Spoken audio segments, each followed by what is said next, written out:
The second President of the United States of America. John Adams, 1797 to 1801. The names, biographies and achievements of the Presidents of the United States since its founding?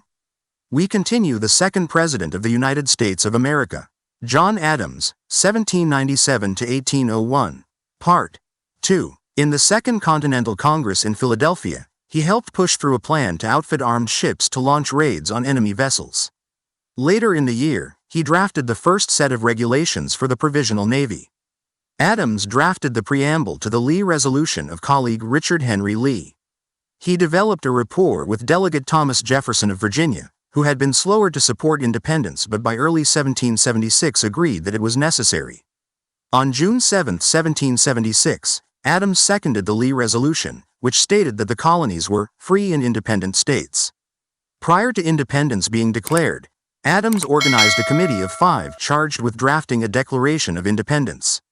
He chose himself, Jefferson, Benjamin Franklin, Robert R. Livingston and Roger Sherman. Jefferson thought Adams should write the document, but Adams persuaded the committee to choose Jefferson. Many years later, Adams recorded his reasoning to Jefferson. Reason first, you are a Virginian, and a Virginian ought to appear at the head of this business. Reason second, I am obnoxious, suspected, and unpopular. You are very much otherwise. Reason third, you can write 10 times better than I can. The committee left no minutes, and the drafting process itself remains uncertain. Accounts written years later by Jefferson and Adams, although frequently cited, are often contradictory. Although the first draft was written primarily by Jefferson, Adams assumed a major role. On July 1, the resolution was debated in Congress. It was expected to pass, but opponents such as Dickinson made a strong effort to oppose it. Jefferson, a poor debater, remained silent while Adams argued for its adoption. Many years later, Jefferson hailed Adams as the pillar of the Declaration's support on the floor of Congress, its ablest advocate and defender against the multifarious assaults it encountered. On July 2, Congress officially voted for independence. 12 colonies voted in the affirmative, while New York abstained. Dickinson was absent. On July 3, Adams wrote to Abigail that yesterday was decided the greatest question which was ever debated in America, and a greater perhaps never was nor will be decided among men. He predicted that his second day of July, 1776, will be the most memorable epoch in the history of America, and would be celebrated annually. Congress approved the Declaration of Independence on July 4. During the Congress, Adams sat on 90 committees, sharing 25, an unmatched workload among the congressmen. As Benjamin Rush reported, he was acknowledged to be the first man in the House. In June 1776, Adams became head of the Board of War and Ordnance, charged with recording the officers in the Army and their ranks, the disposition of troops throughout the colonies, and ammunition. He was referred to as a one-man war department, working up to 18-hour days and mastering the details of raising, equipping and fielding an army under civilian control. Adams functioned as a de facto Secretary of War. He kept extensive correspondences with Continental Army officers concerning supplies, munitions, and tactics. Adams emphasized to them the role of discipline in keeping an army orderly. He authored the Plan of Treaties, laying out Congress's requirements for a treaty with France. He was worn out by the rigor of his duties and longed to return home. That he received as a delegate failed to cover his expenses. However, the crisis caused by the defeat of the American soldiers kept him at his post. After defeating the Continental Army at the Battle of Long Island on August 27, 1776, British Admiral Richard Howe determined that a strategic advantage was at hand, and requested that Congress send representatives to negotiate peace. A delegation consisting of Adams, Franklin, and Edward Rutledge met with Howe at the Staten Island Peace Conference on September 11. Howe's authority was premised on the state's submission, so the parties found no common ground. When Lord Howe stated he could view the American delegates only as British subjects, Adams replied, "Your lordship may consider me in what light you please, except that of a British subject." Adams learned many years later that his name was on a list of people specifically excluded from Howe's pardon-granting authority. Adams was unimpressed with Howe and predicted American success.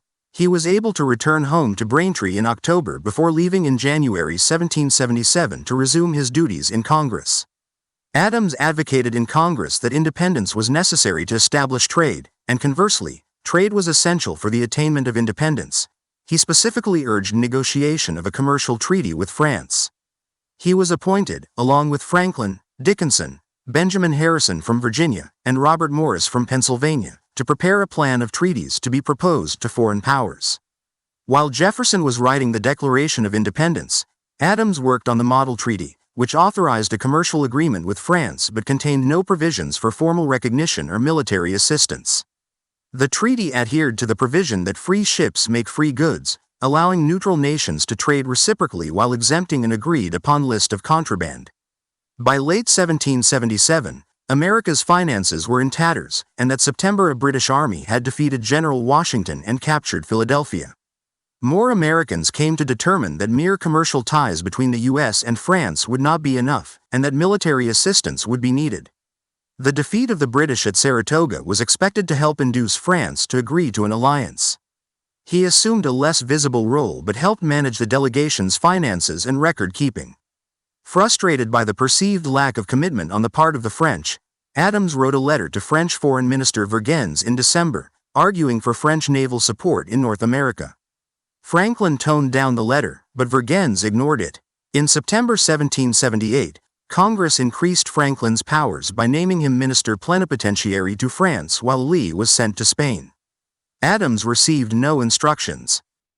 Frustrated by the apparent slight, he departed France with John Quincy on March 8, 1779. On August 2, they arrived in Braintree. In late 1779, Adams was appointed as the sole minister charged with negotiations to establish a commercial treaty with Britain and end the war. Following the Massachusetts Constitutional Convention, he departed for France in November, accompanied by his sons John Quincy and 9-year-old Charles. A leak forced the ship to land in Ferrol, Spain, and Adams and his party spent 6 weeks traveling overland to Paris. Constant disagreement between Lee and Franklin eventually resulted in Adams assuming the role of tiebreaker in almost all votes on commission business. He increased his usefulness by mastering French. Lee was eventually recalled. Adams closely supervised his son's education while writing to Abigail about once every 10 days. In contrast to Franklin, Adams viewed the Franco-American alliance pessimistically. The French, he believed, were involved for their own self-interest, and he grew frustrated by what he saw as their sluggishness in providing substantial aid. The French, Adams wrote, meant to keep their hands above our chin to prevent us from drowning, but not to lift our heads out of water. In March 1780, Congress, trying to curb inflation, voted to devalue the dollar. Vergennes summoned Adams for a meeting. In a letter sent in June, he insisted that fluctuation of the dollar value without an exception for French merchants was unacceptable and requested that Adams write to Congress asking it to retrace its steps. Adams bluntly defended the decision, not only claiming that the French merchants were doing better than Vergennes implied but voicing other grievances he had with the French. The alliance had been made over 2 years before. During that period, an army under the Comte de Rochambeau had been sent to assist Washington, but it had yet to do anything of significance and America was expecting French warships. These were needed, Adams wrote, to contain the British armies in the port cities and contend with the powerful British Navy. However, the French Navy had been sent not to the United States but to the West Indies to protect French interests there. France, Adams believed, needed to commit itself more fully to the alliance. Vergennes responded that he would deal only with Franklin, who sent a letter back to Congress critical of Adams. Adams then left France of his own accord. In mid-1780, Adams traveled to the Dutch Republic. One of the few other republics at the time, Adams thought it might be sympathetic to the American cause. Securing a Dutch loan could increase American independence from France and pressure Britain into peace. At first, Adams had no official status, but in July he was formally given permission to negotiate for a loan and took up residence in Amsterdam in August. Adams was originally optimistic and greatly enjoyed the city, but soon became disappointed. The Dutch, fearing British retaliation, refused to meet Adams. Before he had arrived, the British found out about secret aid the Dutch had sent to the Americans and authorized reprisals against their ships, which only increased their apprehension. Word had also reached Europe of American battlefield defeats. After 5 months of not meeting with a single Dutch official, Adams in early 1781 pronounced Amsterdam the capital of the reign of Mammon. He was finally invited to present his credentials as ambassador to the Dutch government at The Hague on April 19, 1781, but they did not promise any assistance. In the meantime, Adams thwarted an attempt by neutral European powers to mediate the war without consulting the United States. In July, Adams consented to the departure of both of his sons. John Quincy went with Adams's secretary Francis Dana to St. Petersburg as a French interpreter, in an effort to seek recognition from Russia, and a homesick Charles returned home with Adams's friend Benjamin Waterhouse. In August, shortly after being removed from his position of sole head of peace treaty negotiations, Adams had a major nervous breakdown. That November, he learned that American and French troops had decisively defeated the British at Yorktown. The victory was in large part due to the assistance of the French Navy, which vindicated Adams's stand for increased naval assistance. News of the American triumph at Yorktown convulsed Europe. In January 1782, after recovering, Adams arrived at The Hague to demand that the States General answer his petitions. His efforts stalled, and he took his cause to the people, successfully capitalizing on popular pro-American sentiment. Several provinces began recognizing American independence. On April 19, the States General formally recognized American independence and acknowledged Adams as ambassador. On June 11, with the aid of the Dutch Patriotten leader Joan van der Capellen tot den Pol, Adams negotiated a loan of 5 million guilders. In October, he negotiated a treaty of amity and commerce. The house that Adams bought during this stay in the Netherlands became the first American embassy on foreign soil. After negotiating the loan with the Dutch, Adams was reappointed as the American commissioner to negotiate the war-ending treaty, the Treaty of Paris. Vergennes and France's minister to the United States, Anne César de Lilazerne, disapproved of Adams, so Franklin, Thomas Jefferson, John Jay, and Henry Laurens were appointed to collaborate with Adams, although Jefferson did not initially go to Europe and Laurens was posted to the Dutch Republic following his imprisonment in the Tower. In the final negotiations, securing fishing rights off Newfoundland and Cape Breton Island proved both very important and very difficult. In response to very strict restrictions proposed by the British, Adams insisted that not only should American fishermen be allowed to travel as close to shore as desired, but that they should be allowed to cure their fish on the shores of Newfoundland. This, and other statements, prompted Vergennes to secretly inform the British that France did not feel compelled to sustain these pretentious ambitions. Overruling Franklin and distrustful of Vergennes, Jay and Adams decided not to consult with France, instead dealing directly with the British. During these negotiations, Adams mentioned to the British that his proposed fishing terms were more generous than those offered by France in 1778 and that accepting would foster goodwill between Britain and the United States while putting pressure on France. Britain agreed, and the two sides worked out other provisions afterward. Vergennes was angered when he learned from Franklin of the American duplicity, but did not demand renegotiation. He was surprised at how much the Americans could extract. The independent negotiations also allowed the French to plead innocence to their Spanish allies, whose demands for Gibraltar might have caused significant problems. On September 3, 1783, the treaty was signed and American independence was recognized. Adams was appointed the first American ambassador to Great Britain in 1785. After arriving in London from Paris, Adams had his first audience with King George III on June 1, which he meticulously recorded in a letter to Foreign Minister Jay the next day. The pair's exchange was respectful. Adams promised to do all that he could to restore friendship and cordiality between people who, though separated, by an ocean and under different governments have the same language, a similar religion and kindred blood, and the king agreed to receive with pleasure the assurances of the friendly dispositions of the United States. The king added that although he had been the last to consent to American independence, he had always done what he thought was right. He startled Adams by commenting that there is an opinion, among some people, that you are not the most attached of all your countrymen to the manners of France. Adams replied, "That opinion, sir, is not mistaken. I have no attachments but to my own country." King George responded, "An honest man will never have any other." Adams was joined by Abigail in London. Suffering the hostility of the king's courtiers, they escaped when they could by seeking out Richard Price, minister of Newington Green Unitarian Church and instigator of the debate over the Revolution within Britain. Adams corresponded with his sons John Quincy and Charles, both of whom were at Harvard, cautioning the former against the smell of the midnight lamp while admonishing the latter to devote sufficient time to study. Jefferson visited Adams in 1786 while serving as minister to France. The two toured the countryside and saw many historical sites.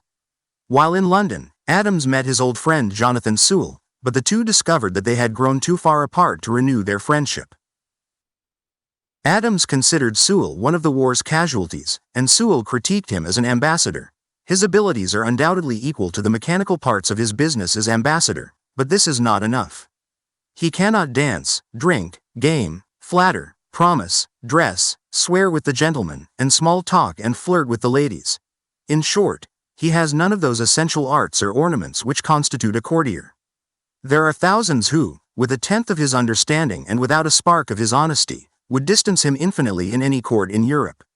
While in London, Adams wrote his 3-volume A Defense of the Constitutions of Government of the United States of America, a response to those he had met in Europe who criticized the government systems of the American states.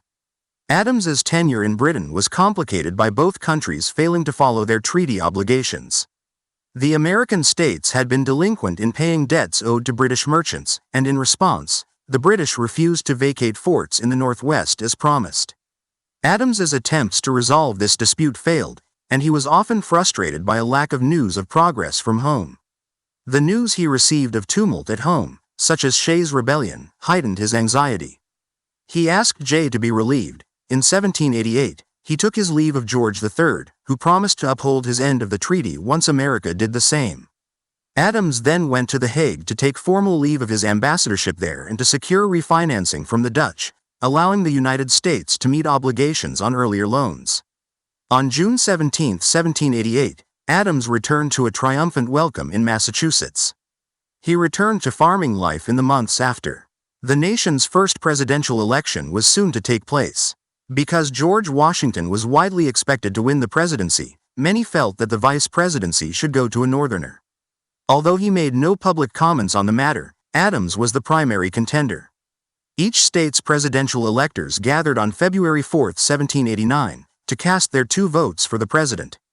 The person with the most votes would be president and the second would become vice president.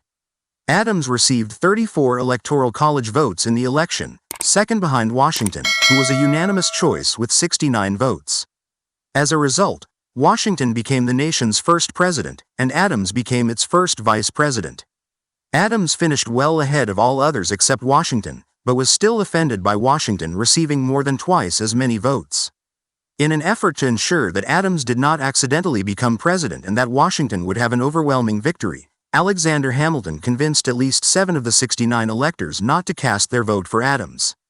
After finding out about the manipulation but not Hamilton's role in it, Adams wrote to Benjamin Rush that his election was a curse rather than a blessing. Although his term started on March 4, 1789, Adams did not begin serving as vice president until April 21, because he did not arrive in New York in time. The sole constitutionally prescribed responsibility of the vice president is to preside over the U.S. Senate, where they were empowered to cast a tie-breaking vote. Early in his term, Adams became deeply involved in a lengthy Senate controversy over the official titles for the president and executive officers of the new government. Although the House agreed that the president should be addressed simply as George Washington, President of the United States, the Senate debated the issue at some length. Adams favored the style of Highness as well as the title of Protector of the United States liberties for the president. Some senators favored a variant of Highness or the Lesser Excellency. Anti-Federalists in the Senate objected to the monarchical sound of them all. Jefferson described them as superlatively ridiculous. They argued that these distinctions, as Adams called them, violated the Constitution's prohibition on titles of nobility. Adams said that the distinctions were necessary because the highest office of the United States must be marked with dignity and splendor. He was widely derided for his combative nature and stubbornness, especially as he actively debated and lectured the senators. For 40 minutes he harangued us from the chair, wrote Senator William Maclay of Pennsylvania. Maclay became Adams's fiercest opponent and repeatedly expressed personal contempt for him in public and private. He likened Adams to a monkey just put into breeches. Ralph Izard suggested that Adams be referred to as his rotundity, a joke which soon became popular. On May 14, 1789, the Senate decided that the title of Mr. President would be used. Privately, Adams conceded that his vice presidency had begun poorly and that perhaps he had been out of the country too long to know the sentiment of the people. Washington quietly expressed his displeasure with the fuss. As vice president, Adams largely sided with the Washington administration and the emerging Federalist Party. He supported Washington's policies against opposition from anti-Federalist Republicans. He cast 29 tie-breaking votes, and is one of only 3 vice presidents who have cast more than 20 during their tenure. He voted against a bill sponsored by Maclay that would have required Senate consent for the removal of executive branch officials who had been confirmed by the Senate. In 1790, Jefferson, James Madison, and Hamilton struck a bargain guaranteeing Republican support for Hamilton's debt assumption plan in exchange for the capital being temporarily moved from New York to Philadelphia, and then to a permanent site on the Potomac River to placate Southerners. In the Senate, Adams cast a tie-breaking vote against a last-minute motion to keep the capital in New York. Adams played a minor role in politics as vice president. He attended few cabinet meetings, and the president sought his counsel infrequently. While Adams brought energy and dedication to the office, by mid-1789 he had already found it not quite adapted to my character. Too inactive and mechanical. He wrote, "My country has in its wisdom contrived for me the most insignificant office that ever the invention of man contrived or his imagination conceived." Adams's initial behavior in the Senate made him a target for critics of the Washington administration. Toward the end of his first term, he grew accustomed to a marginal role, and rarely intervened in debate. Adams never questioned Washington's courage or patriotism, but Washington did join Franklin and others as the object of Adams's ire or envy. "The history of our revolution will be one continued lie," Adams declared. "The essence of the whole will be that Dr. Franklin's electrical rod smote the earth and outsprung General Washington. That Franklin electrified him with his rod, and henceforth these two conducted all the policy, negotiations, legislatures and war." Adams won re-election with little difficulty in 1792 with 77 votes. His strongest challenger, George Clinton, had 50. On July 14, 1789, the French Revolution began. Republicans were jubilant. Adams at first expressed cautious optimism, but soon began denouncing the revolutionaries as barbarous and tyrannical. Washington eventually consulted Adams more often, but not until near the end of his administration, by which point distinguished cabinet members Hamilton and Jefferson had resigned. The British had been raiding American trading vessels, and John Jay was sent to London to negotiate an end to hostilities. When he returned in 1795 with a peace treaty on terms unfavorable to the United States, Adams urged Washington to sign it to prevent war. Washington did so, igniting protests and riots. He was accused of surrendering American honor to a tyrannical monarchy and of turning his back on the French Republic. John Adams predicted in a letter to Abigail that ratification would deeply divide the nation. The 1796 election was the first contested American presidential election.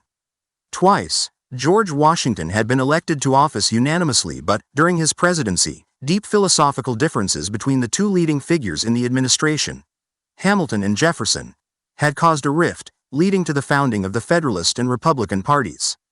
When Washington announced that he would not stand for a third term, an intense partisan struggle for control of Congress and the presidency began. As in the previous 2 presidential elections, no candidates were put forward for voters to choose between in 1796. The Constitution provided for the selection of electors who would then choose a president. In 7 states, voters chose the presidential electors. In the remaining 9 states, they were chosen by the state's legislature. The clear Republican favorite was Jefferson. Adams was the Federalist frontrunner. The Republicans held a congressional nominating caucus and named Jefferson and Aaron Burr as their presidential choices. Jefferson at first declined the nomination, but he agreed to run a few weeks later. Federalist members of Congress held an informal nominating caucus and named Adams and Thomas Pinckney as their candidates. The campaign was mostly confined to newspaper attacks, pamphlets, and political rallies. Of the 4 contenders, only Burr actively campaigned. The practice of not campaigning for office would persist for decades. Adams stated that he wanted to stay out of the silly and wicked game of electioneering. As the campaign progressed, fears grew among Hamilton and his supporters that Adams was too vain, opinionated, unpredictable, and stubborn to follow their directions. Indeed, Adams did not consider himself a strong member of the Federalist Party. He had remarked that Hamilton's economic program, centered around banks, would swindle the poor and unleash the gangrene of avarice. Desiring a more pliant president than Adams, Hamilton maneuvered to tip the election to Pinckney. He coerced South Carolina Federalist electors, pledged to vote for favorite son Pinckney, to scatter their second votes among candidates other than Adams. Hamilton's scheme was undone when several New England state electors heard of it and agreed not to vote for Pinckney. Adams wrote shortly after the election that Hamilton was a proud-spirited, conceited, aspiring mortal always pretending to morality, with as debauched morals as old Franklin, who is more his model than anyone I know. Throughout his life, Adams made highly critical statements about Hamilton. He made derogatory references to his womanizing, real or alleged, and slurred him as the Creole bastard. Adams won the presidency by a narrow margin, receiving 71 electoral votes to 68 for Jefferson, who became the vice president. Pinckney finished third with 59 votes, and Burr came fourth with 30. The balance of the votes were dispersed among 9 other candidates. This is the only election to date in which a president and vice president were elected from opposing tickets. Adams was sworn into office as the nation's second president on March 4, 1797. He followed Washington's lead in using the presidency to exemplify Republican values and civic virtue, and his service was free of scandal. Adams spent much of his term at his Massachusetts home Peacefield, preferring the quietness of domestic life to business at the Capitol. He ignored the political patronage and office-seeking which other officeholders utilized. Historians debate the wisdom of his decision to retain Washington's cabinet given its loyalty to Hamilton. The Hamiltonians who surround him, Jefferson remarked, are only a little less hostile to him than to me. Although aware of Hamilton's influence, Adams was convinced that their retention ensured a smoother succession. Adams maintained the economic programs of Hamilton, who regularly consulted with key cabinet members, especially the powerful Treasury Secretary, Oliver Wolcott Jr. I stop at this point today. Until next time, stay curious, stay informed, and keep exploring the world's incredible stories. Soon we will publish Part 3. Thank you for watching.